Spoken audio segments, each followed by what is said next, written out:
1 октября этого года органы ЗАГС Якутии перешли на новый формат работы. В России внедряют федеральную государственную информационную систему «Единый государственный реестр». Как проходит переходный этап? Все ли оказались готовы? А также об основных демографических тенденциях в республике мы сейчас поговорим с нашим гостем. Это исполняющий обязанности руководителя управления ЗАГС при правительстве Якутии Туяра Такасаева. Туяра Ривольевна, здравствуйте. Здравствуйте. Здравствуйте. Органы ЗАГС переходят на новую систему. Вот расскажите об этом, что это даст и как проходит переходный этап. Да, действительно, с 1 октября этого года внедряется единый государственный реестр у нас в республике по регистрации актов гражданского состояния. Для населения это даст доступность актовых записей, это оперативно регистрация всех видов актовых записей, начиная от рождения до смерти. Все актовые записи подписываются электронной цифровой подписью и попадают в единый реестр по всей Российской Федерации. Если ранее мы работали на информационных системах, которые были доступны только для нашей республики, то мы сейчас актовые записи будем видеть по запросам по всей Российской Федерации. Вот недавно озвучивалась информация о том, что 5 наследников отказываются от переданных полномочий по регистрации актов гражданского состояния. Почему это происходит и не создаст ли это проблемы для жителей этих наследников? Да, действительно, на заседании правительства рассматривался законопроект, и по данному законопроекту прекращаются полномочия, отдельные полномочия в 4 наследниках Верхоянского улуса. Это Эдинский, Сурдакский, Черемчинский и Барласский наследки, и также, значит, Олбутский наследник Абыйского улуса. Почему это происходит? Это происходит по той простой причине, что в течение последних 3 лет регистрация в этих наследках актовых записей не производилась. Да? Даже вот по Черемчинскому и Барласским наследкам более 3 лет до 7 лет. Хотя, значит, целевые значения устанавливались по этим наследкам, хотя бы одну актовую запись в год они должны были производить. Ну, там причины разные. Дело в том, что проблемы возникают с оплатой госпошлины, допустим, да. Людям не нравится, что в наследках нету залов торжественной регистрации. Ну, людям удобно выезжать в районные центры и регистрировать актовые записи в отделах ЗАГС, где красиво, быстро и удобно. Давайте теперь поговорим о демографических показателях. Рождаемость, она по-прежнему растет? Ну, насчет растет не могу сказать, потому что действительно мы в этом десятилетии выросли дети 90-х, и, соответственно, у нас некоторое снижение. В следующем десятилетии мы ожидаем рост рождаемости. Это будут дети, ну, вырастут дети 2000-х, и, соответственно, будет рождаемость повышаться. Вот какие тенденции сегодня наблюдаются в заключении браков и в каком возрасте чаще всего якутяне создают семьи? Ну, значит, по итогам 9 месяцев мы заключение брака зарегистрировали порядка 5000, из них, значит, ну, по разводам это 3000, да, но более половины, ну, считаем, разводятся все-таки, ну, по количественным показателям. А если, значит, по возрасту смотреть, то женщины вступают в брак, начиная от 20 лет до 29, и мужчины чуть попозже от 25 до 29. Вот такая тенденция у нас. А кто чаще становится инициатором развода? Ну, всегда мы считаем, как бы, виноваты в разводах обе стороны, да, ну, как бы они указывают разные причины. Ну, мы, в общем-то, регистрируем там все по заявлению, как положено. В последнее время в СМИ все чаще появляется информация о расторжении браков между жительницами Якутии и иностранными гражданинами, которые суды признают их фиктивными. Действительно, есть ли такая тенденция и каковы показатели по бракам с иностранцами? Да, действительно, значит, у нас браки заключаются вне зависимости от, значит, национальности, да. Если все документы соответствуют тому законодательству, которое у нас есть, мы не имеем имеем право им отказывать.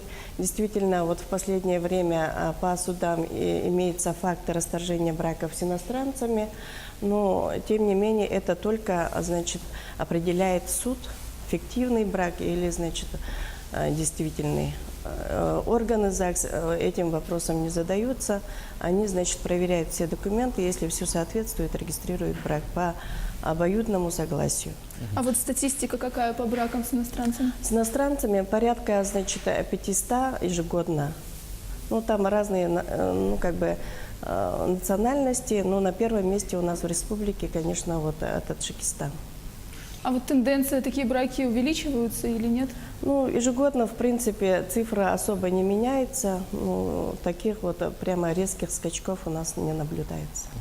Но вот что касается института семьи, в принципе, в устойчивости его, да, вы уже сказали, что где-то около половины, да, разводов у нас. Половины. Да, но есть какая-то статистика по продолжительности, какие, есть ли там самый короткий брак, самый длинный брак, и в целом вообще долго ли в браке у нас живут нынче? Ну, действительно, органы ЗАГСа не только регистрацией, допустим, ну, заключения брака занимаются, но мы еще отмечаем, значит, юбиляров совместной супружеской жизни, да. Были случаи, когда мы, значит, торжественные мероприятия проводили по 60-летию совместной жизни, 70-летию даже совместной жизни. А то, что касается вот разводов, то сроки не превышают 2 месяцев и так далее, да, потому что процедура развода достаточно сложная, она не может быть меньше 1 месяца в любом случае. А в целом в Якутии, вот есть ли такая информация, где браки крепче, в городской местности или в сельской? Ну, на самом деле, вот такой статистики у нас нету, но мы считаем, что в нашей республике, в принципе, семьи достаточно крепкие. Это вот из года в год в любом случае, ну, разводимость наблюдается, но не превышает, там, допустим, 60%. Ну вот еще такой вопрос, да, то есть мы говорим сегодня про разводы, да, мы говорим про браки, но мы упускаем такой момент, как гражданские браки. То есть много людей, много пар живут именно в таком гражданском состоянии. Есть ли какая-то, понимаю, трудно считать, но может быть есть какая-то статистика по вот этому показателю? Нет, вот органы ЗАГС такую статистику не ведут. Возможно, это, ну, по муниципальным образованиям есть у нас, в общем-то, Министерство по семейной политике и так далее, но в органах ЗАГС такой статистики нет. Мы оформляем только официальные браки, да, соответственно, у нас данная статистика имеется. А якутяне предпочитают торжественную церемонию или нет? Ну, торжественную церемонию не всегда, в общем-то, есть у нас регистрация заключения брака в неторжественной обстановке. Ну, как бы соотношение идет 70/30 даже, вот так, потому что некоторым не нравится вот эта вся помпезность, да, и так далее. Они приходят и регистрируют брак в упрощенной форме. А насколько активно сегодня якутяне пользуются порталом госуслуг и какие там услуги можно получить? Да, мы стараемся популяризировать электронные услуги.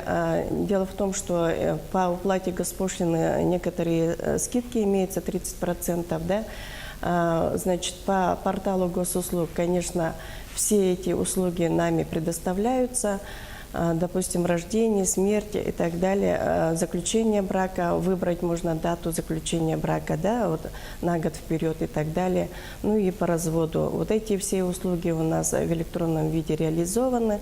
Пожалуйста, значит, ну, призываю население республики пользоваться государственным порталом госуслуг, да, ну, соответственно, получить льготу по уплате госпошлины. Ну и, значит, он нам помогает МФЦ, который тоже, значит, 5 видов реализует. Это выдача повторных свидетельств и так далее. Рождение, смерть, заключение брака и также, значит, развод.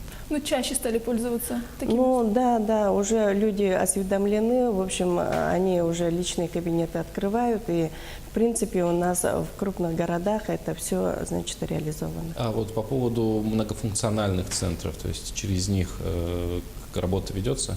Да, у нас соглашение подписано с многофункциональным центром. Наши коллеги нам здорово помогают. Это несколько же нам облегчает наш труд, работникам органов ЗАГС, потому что личный прием, конечно, это достаточно сложный процесс, и мы им очень благодарны. Ну вот, возвращаясь к торжественным церемониям и так далее и тому подобное, скорее всего, конечно, ситуация больше и анекдотическая, но мало ли, да, бывает ли такое, что торжественная церемония развода? Бывало ли такое когда-нибудь? Нет, у нас в нашей практике вот такого не было, да.